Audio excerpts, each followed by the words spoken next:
Last night I was complaining that I had too many jumpers going to my switch, and I had like 7 connections. So now I've taken a solid wire from the switch. I soldered them in, ohmed them out, 0 resistance, soldered them to the ground into the pickup point. Now my cam is a little goofy, but I'm getting a regular signal now.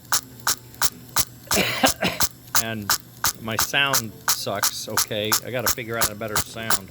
But if I hold this, you sort of hear the chuck I thought I was getting. But I've got this introductory tap, tap, tap noise. I'm gonna try to reprogram this, shorten the cycle, and see if I can't get that noise out. And then I'll see.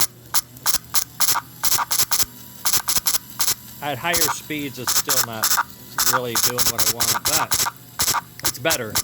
At least it's better. So I'm going to work on that now, work on my sound bite, see what I can do. Later.